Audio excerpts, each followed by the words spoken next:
Hello again, everyone. Welcome back to the Pacific Northwest map, a Let's Play with One of the Nation's Rage on Farming Simulator 19. It is once again another sunny day here on the farm, and I hope you guys saw episode 19. This is episode 20.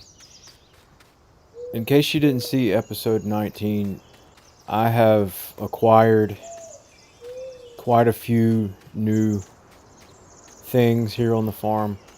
I've got plans. I've got quite a bit more money than I had on episode 18 when I closed that one out. And really all episode 19 was a fill-in kind of episode where we were going through some pretty big changes. And that episode actually had quite a bit of talking in it, not a whole lot of work, not a whole lot of action, but hopefully today I can make up for that and we can get busy once again on our grand scheme of what we want to do here on this map. First thing I'm going to do is go ahead and clean up the sheep, make sure that they're all happy and well fed and healthy and everything. If I can hook up to my front loader. So we'll just come over here where I keep the bucket at. Not very neat, but definitely convenient to keep the bucket right there. It's really the only thing I use the bucket for. Pardon me, hey Bale.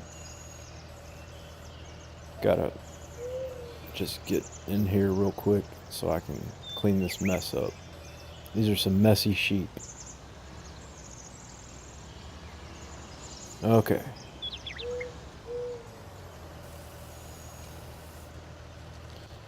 So the sheep are actually doing very well.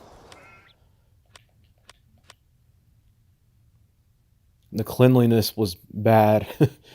And they are really starting to catch up now on the food itself. The productivity went down a little bit.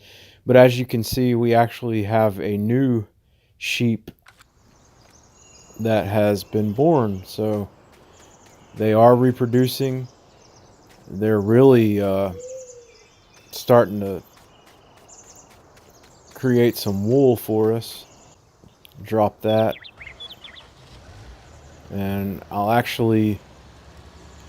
I've already done this once, but it seems that it needs to be done again. They also need to be fed again.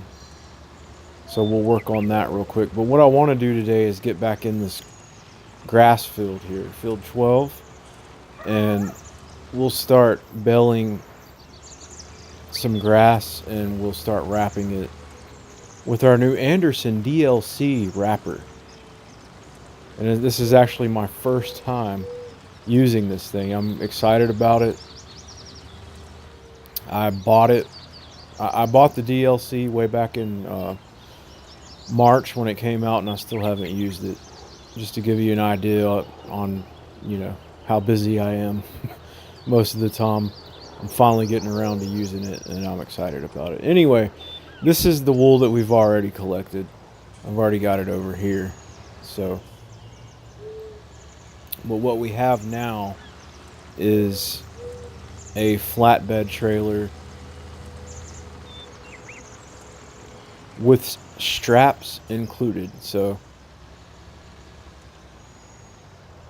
when we go to sell all this wool, we'll have a nice trailer to make it convenient for us to get to the sell point. We'll have straps on our trailer to prevent any unwanted shifting of the pallets of wool. But in the meantime, we can still use this trailer to move the wool out of the way, because they're actually going to stop producing the wool if I don't keep this area vacant. So we'll just get right on that.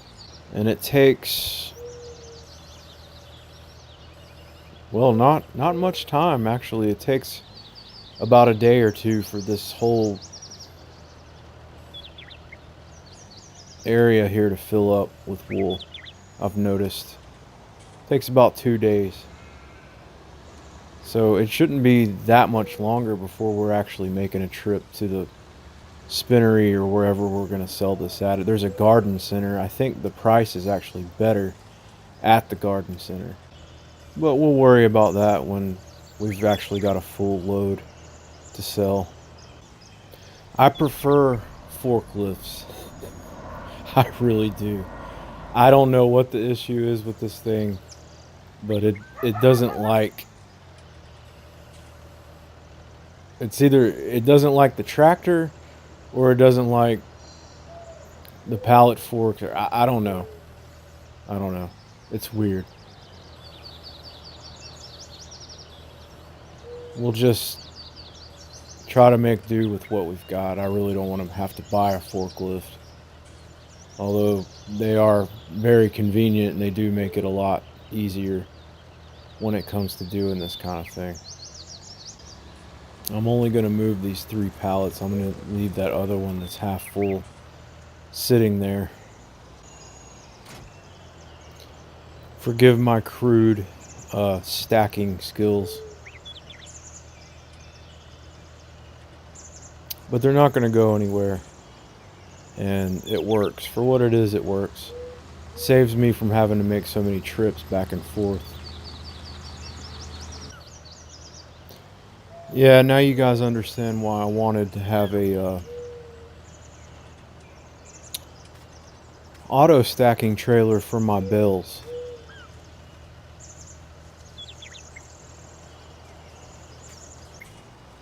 Well, that's that.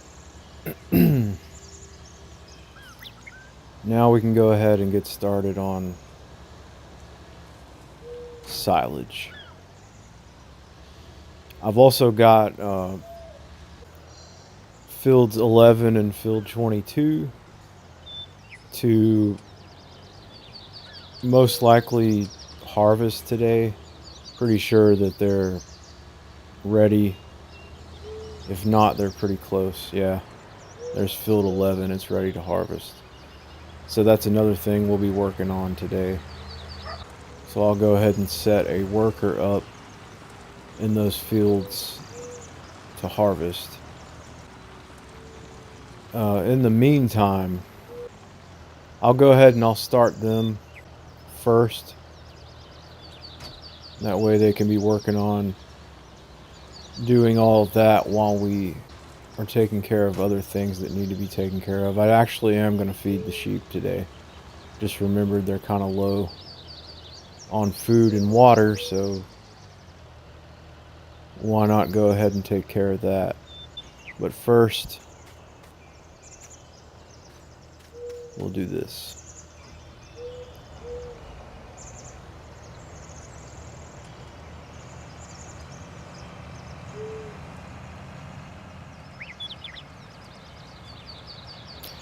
I'm pretty sure that after I harvest this time, the field's going to need some lime again, and it's going to need to be plowed again. Pretty sure. I think this is the 4th harvest since we last plowed and spread the lime, so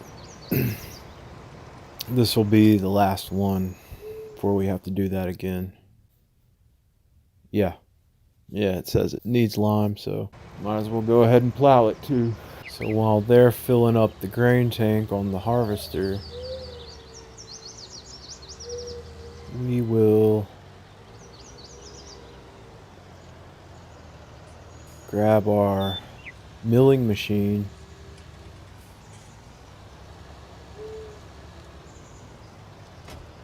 and our tipper.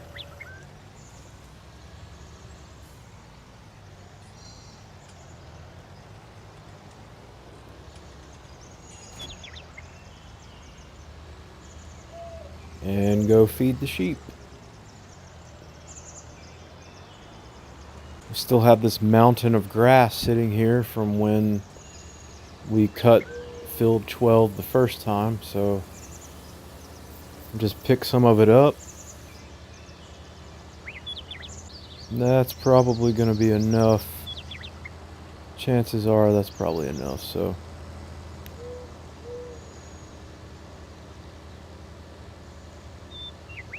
Now we'll just come over here,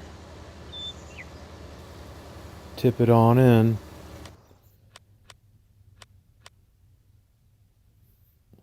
Oh yeah. Didn't even need that much. So yeah, those sheep, they'll be eating off of this for quite some time. Shouldn't have to worry too much about it. Now we'll just come over here and get them some water. Okay, they're good. So they'll be happy. They'll keep making wool. And eventually, probably sooner than later, we're going to end up taking the wool and selling it. I'm not real enthused about using the front loader to transport the wool pallets. So I'm probably not going to try to make it a huge load. I'll just make sure that I have enough to cover like one layer of that trailer, that flatbed trailer, which is pretty long. So I'm thinking maybe 8 to 10 pallets of wool, and then we'll just go ahead and take it to sell.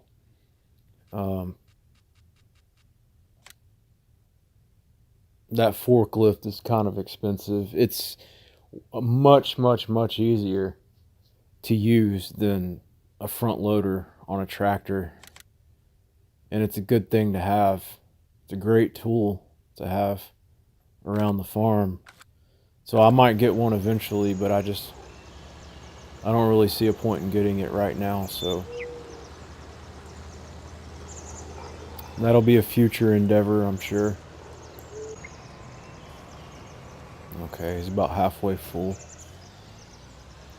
There's something I want to try to do to try to save time in all of this. I don't know if it's going to work or not, but I just figured it would be worth a try. This tractor has a front and rear PTO shaft on it, so, and this mower here, it has a variable swath width on it.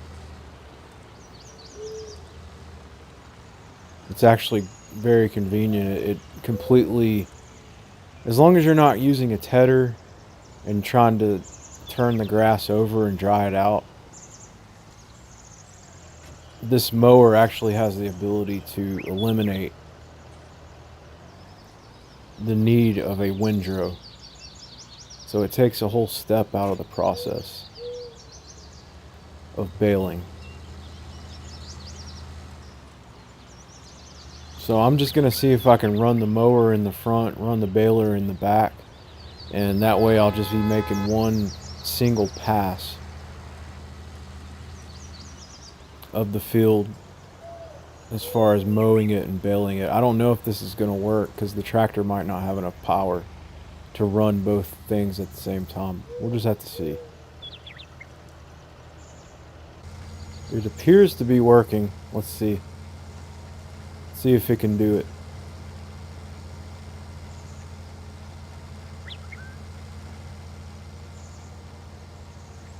It's picking it up too.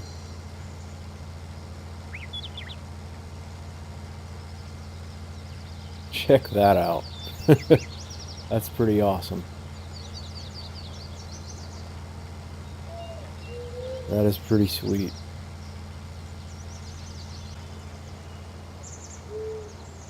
So it's cutting the grass and baling it all in one pass. It works pretty good in a straight line as long as you're not turning it. Seems to be pretty good. Now, one thing I didn't do that totally slipped my mind was to fertilize this field. You don't have to lime or plow grass fields. It doesn't make any difference if you do, but you can fertilize them, and I'm pretty sure you fertilize twice the first time, and then from there on out you just fertilize once every time you cut the grass. Before you cut it, obviously, you fertilize one time, and the initial fertilization state is permanent on the field from that point on. So each time you cut the grass, it only requires one fertilization state to reach 100%. And I gotta go move the harvester over to field 22 now because they're finished in field 11, so I'll jump right on that. Alright, and that field is pretty much cut and baled. And our 2 fields are almost done being harvested. We'll go ahead and sell the soybeans that we've got in these fields. Should make a pretty decent amount off of it. I'll just go ahead and let him fill me up here, and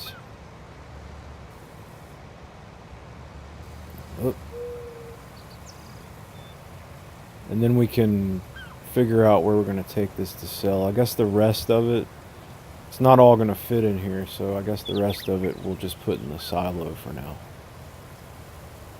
Looks like the restaurant is the place to go to. That's down in the valley, so let me drop the mower off, disconnect, and we'll head to the restaurant. When we get back up here, I'll go ahead and empty the baler out, drop it off, and then we'll pick that wrapper up and see if we can figure out how to work it. I know it's different from the wrapper I was using in episode 18. I think that was episode 18, where I was doing the contract baling.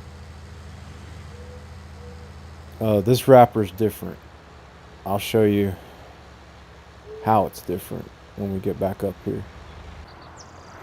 This is the restaurant here. Kind of have to back in.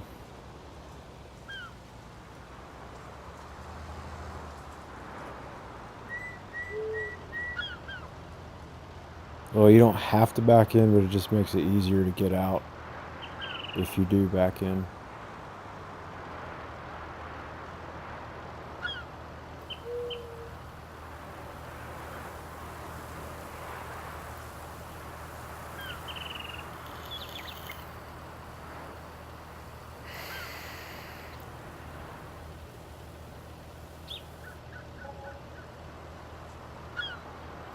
$45,160 for 21,000 liters of soybeans. Not bad. Seems like it should have been more than that, though. It may have fluctuated in the time that it took me to get down here. That's alright. Alright, let's empty this baler out. Man, it's so close to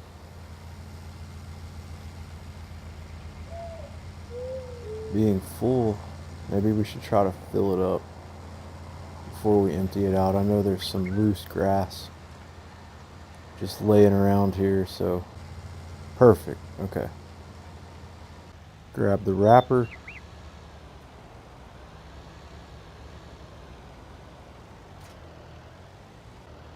And I'm going to turn the help window back on because I've never used this thing before. So, okay, there's no fold unfold option, so apparently it doesn't unfold. Although it looks like that piece right there should unfold. Unfold. Apparently it's got its own engine. And it's running. This is weird. Apparently it moves on its own. It doesn't go up hills though. Alright. So I guess you feed the Bales in from this end. Seems like the only thing that would make sense to me is to feed it into this end. But in order to do that, I'm going to have to go get my front loader and my Bale forks, which are right here. I think I just found a way to make wrapping take even longer.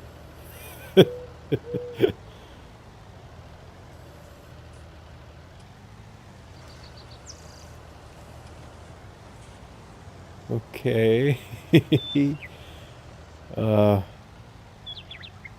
Maybe I need to be on flat ground or something to do this. I really don't know, you guys.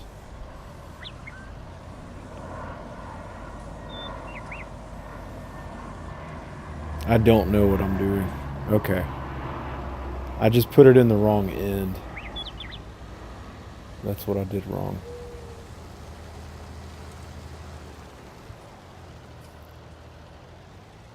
Put it in the wrong way, too.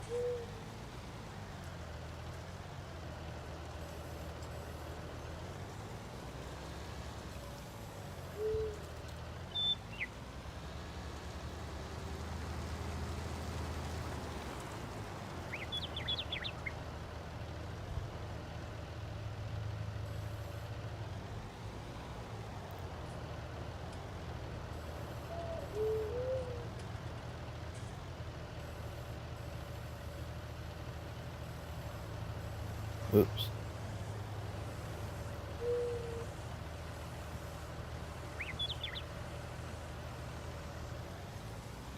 Very interesting. I think maybe I'll move it to a more centralized location in the field. Or not. It won't let me hook up to it. Okay. So the thing is, as you feed the Bales in to the thing, they just kind of stay connected together. So you got like one huge long snake of Bales that are wrapped. And then when you go to sell them, it cuts a piece of it off. Each time you grab another bale, it cuts a piece of it off, and then you have an actual silage bale, which I thought was interesting. It's different. It's a lot different than that other wrapper that we used. I just kind of wish that I had put it in a better spot.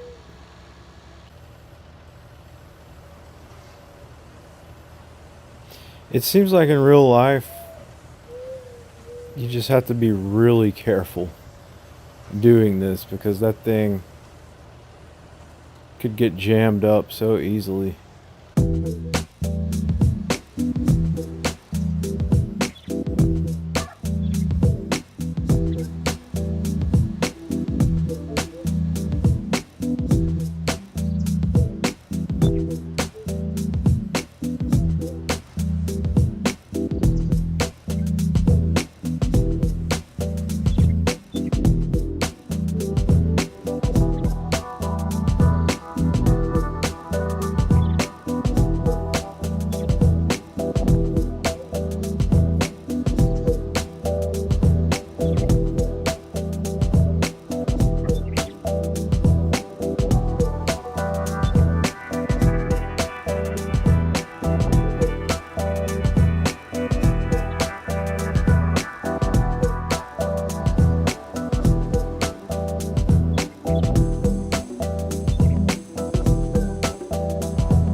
Whoa, did you see that?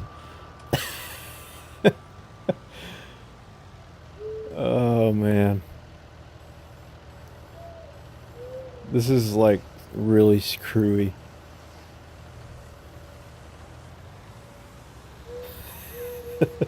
That was like a trick shot or something. It's like the tractor threw the bale up in the air, spun it around, and then caught it again. It was weird. These forks don't really like hanging onto these bales too well. Alright, we got one left. I guess it really doesn't take any longer than the traditional wrapper. Reason why is because you can leave the bale behind. Once you drop it off at that wrapper, you can go on about your way and pick the next bale up. You don't have to wait for the wrapper to finish. That's the one good thing about it. But once you wrap all of these, the wrapper itself is stationary. It's going to stay stationary until you empty it back out. You can't connect to it to haul it anywhere. You can't move it because the hitch is on the front side of it, and you can't get to the front side of it because you've got like 50 bales. Well, not in my case, not 50 bales, but you got all these bales keeping you from hitching up to it again. So the wrapper is going to stay here until I empty all this stuff out. I guess I can go ahead and count them. It's 19 bales there. Okay, it says unload bales. So when I unload the bales, let's see what's going to happen.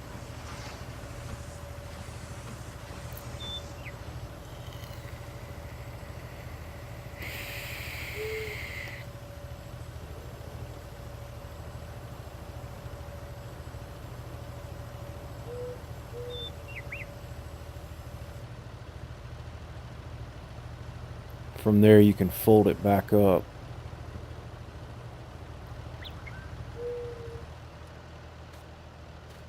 It's so weird that it has an engine. It doesn't take fuel though. It's weird. I guess you just kind of shift it like that to hook back up to it so you can go put it back, put it up or whatever. And as far as your bales go, well, I've got to figure out how to get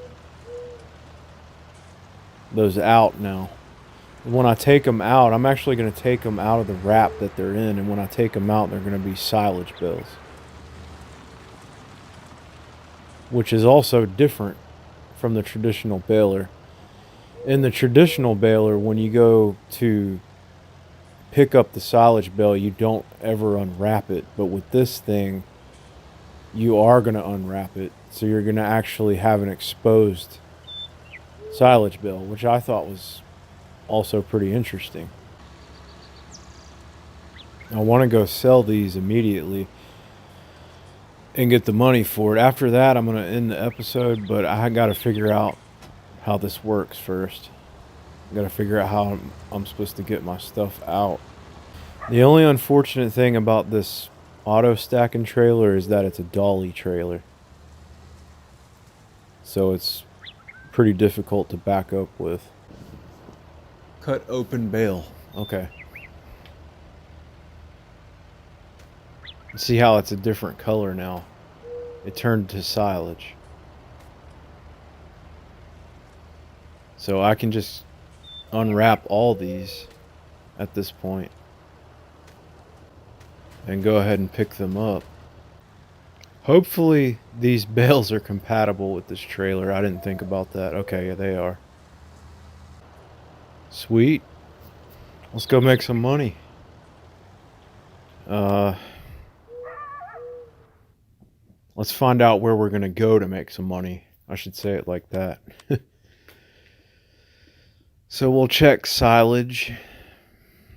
There's only 2 spots that'll accept silage. One is the, well, agro wholesales. The other is the barn, obviously. Looks like we're going to do better off if we take it to agro wholesales. So we'll head that way now. So what do you guys think about this newfangled wrapper? I kind of like it. It's a little bit different. It has its ups and downs, I guess. Just like the other one.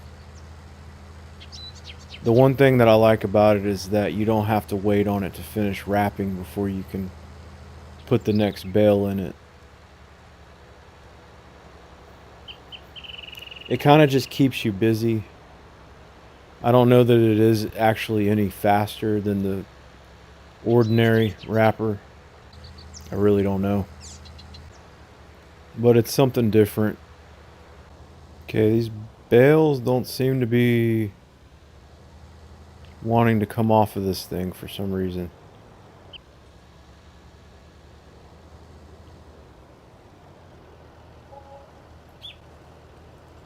Wow.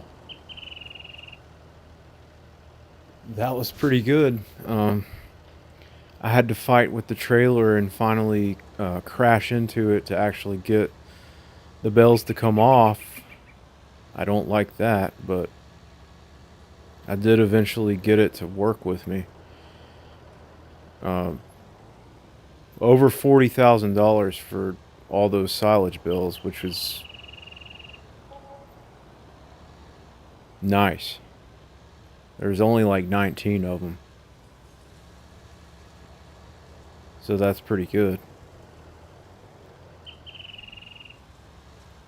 I'm going to have to look into what's going on with this auto-loading trailer. I don't really understand what I'm doing wrong. I had one in FS19 that, was pretty much just like this one, or at least I thought it was. And I didn't do anything different here than what I used to do in FS17 to get the bells off the trailer. So I'm not really sure why it's not working right. But yeah, I'll have to look into it. Yeah, I mean, that's not bad at all. $40,000 for 19 bells, and we didn't even fertilize this field. So after we fertilize the field a couple of times, it should be even better than that, maybe over $50,000, which would be very nice. Then again, the price does fluctuate, so until we buy that BGA, like I was saying in the last episode, it's anybody's guess what the prices are going to do. Anyway, I'm going to call it here, and we will pick back up in the next episode. Want to thank you guys for watching this Let's Play series. I hope you're enjoying it.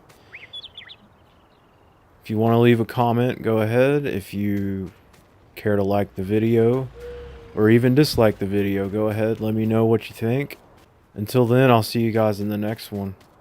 I'm just going to keep, from here on out, I'm going to keep the crops going in both of my fields. And now that I have the equipment to work in field 12, I'll do that on a regular basis too. And that will keep our income gradually going up until we're able to purchase.